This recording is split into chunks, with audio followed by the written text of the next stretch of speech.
अंत भला तो सब भला। रोली की शादी उसके माँ बाप एक आलसी लड़के से करा देते हैं। चलो, रोली की शादी हुई और हमने गंगा नहाई। और क्या, बेटियां तो होती ही हैं बोझ।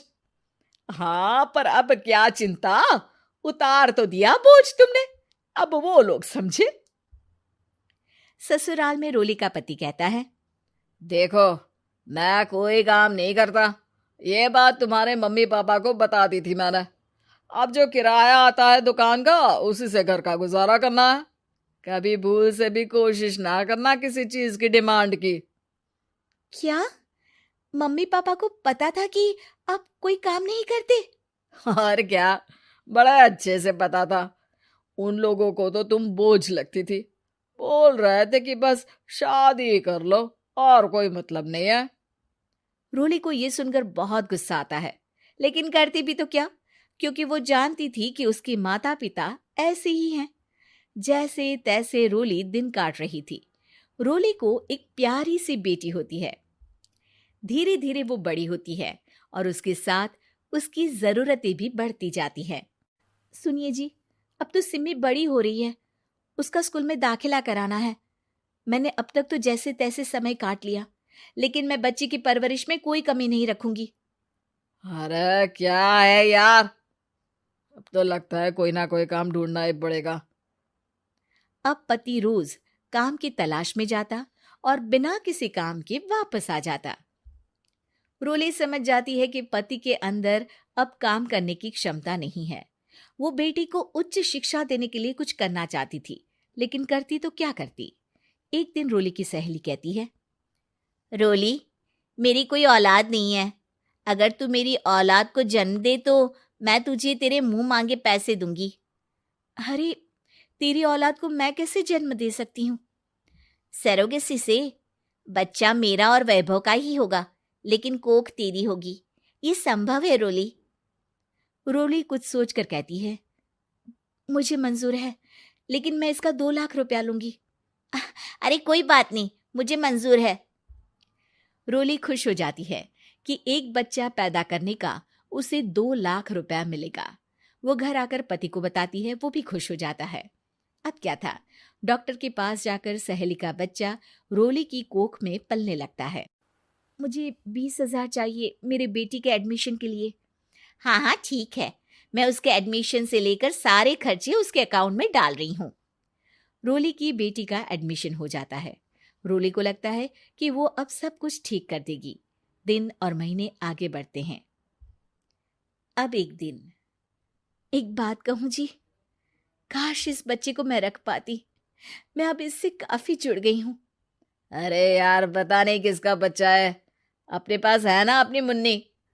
हाँ, लेकिन अब मैं भी इस बच्चे से जुड़ाव फील करने लगी हूँ। लेकिन मैं ये जानती हूँ कि ये मेरा बच्चा नहीं है। दोनों की जिंदगी ठीक चल रही थी, लेकिन कहते ना कि सुख का पल ज्यादा लंबा नहीं होता। एक दिन रोली की सहेली का फोन आता है। रोली, मुझे अब ये बच्चा नहीं चाहिए, मैं अपने पति को छोड़ रही हूँ। अरे लेकिन मुझे पैसों की जरूरत है, बच्चा तुम्हारा है, मैं क्या करूंगी? सहेली बिना कुछ बोले फोन काट देती है, फोन स्विच ऑफ कर देती है। लेकिन रोली के जीवन का तूफान यहीं नहीं रुकता। रोली, मैं इतना भार नहीं उठा सकता। आज पढ़ाई का पैसा मांग रही हो, कल को शादी, कॉलेज और पता नहीं क्या क्या। मैं तुम्हें छोड़ रहा हूँ, अपनी बच्ची उठाओ और निकलो इस घर से। अरे पर मैं कर तो रही हूं ना बच्चे के लिए काम, आप आराम से रहिए ना। क्या काम कर रही हो, देख रहा हूं मैं। ये छोटा शहर है, यहाँ लोगों को बात बनाते वक्त नहीं लगता। तो मैं क्या करूं? ज्यादा पढ़ी लिखी नहीं हूं, कैसे घर के खर्चे चलाऊं? और आप तो काम करना ही नहीं चाहते। हाँ, ना चाहता हूं और ना ही करूंगा। रोली को पति की बात पर काफी गुस्सा आ जाता है। ठीक है, अगर मेरे जीवन में संघर्ष ही लिखा है तो वही सही। इस वक्त पति होने के नाते आपको मेरा साथ देना चाहिए था, लेकिन नहीं, आपने तो इस हाल में मुझे घर से बाहर निकालने की बात कह डाली। देखो, ये सारी फालतू की बातों के लिए वक्त नहीं है मेरे पास। रोली, जिसकी कोख में किसी और का बच्चा था और साथ छोटी सी बेटी, पति का घर छोड़कर रास्ते पर आ जाती है। रोली के पास मायके के सिवा दूसरा कोई रास्ता नहीं होता। अरे रोली कैसी है? कितने दिनों के लिए आई है? हमेशा के लिए माँ।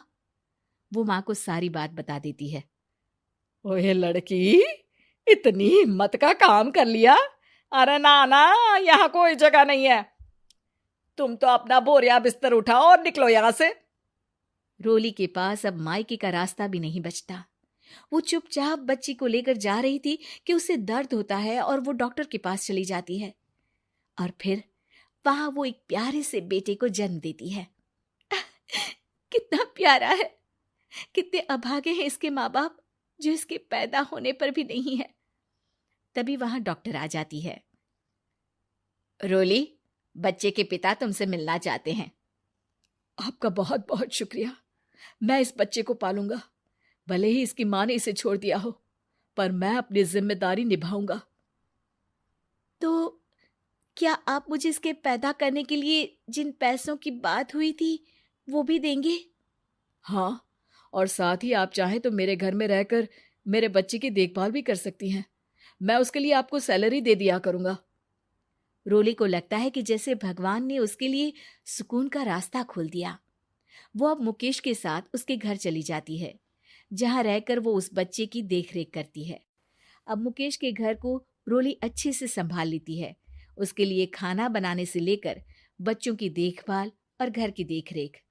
धीरे धीरे मुकेश को रोली से प्यार हो जाता है। रोली, तुम्हारी बेटी और मेरा बेटा बिल्कुल भाई बहन की तरह साथ रहते हैं। हाँ, आखिर है तो एक ही कोख के बच्चे, अटैचमेंट तो होगा ही ना। रोली, तुमने घर और मुझे दोनों को संभाल लिया। ये तो मेरा काम है। आपने भी तो मुझे छत दी जिससे मैं अपनी बेटी की पढ़ाई और भविष्य के लिए पैसे जोड़ सकूं। अब रोली, क्या तुम मुझसे शादी करोगी?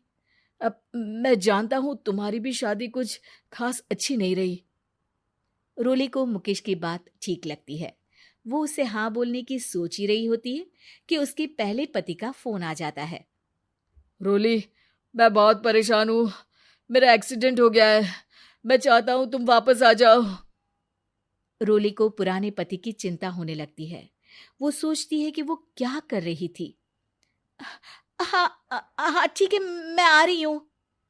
हाँ रोली, आ जाओ, लेकिन बच्ची को कहीं हॉस्टल में छोड़कर आना, क्योंकि मैं नहीं चाहता कि हम लोगों के बीच फिर से वो सारी बातें हो। रोली को समझ आ जाता है कि पति आज भी सुधरा नहीं है। वो पति के पास जाने से इनकार कर मुकेश को हाँ कर देती है।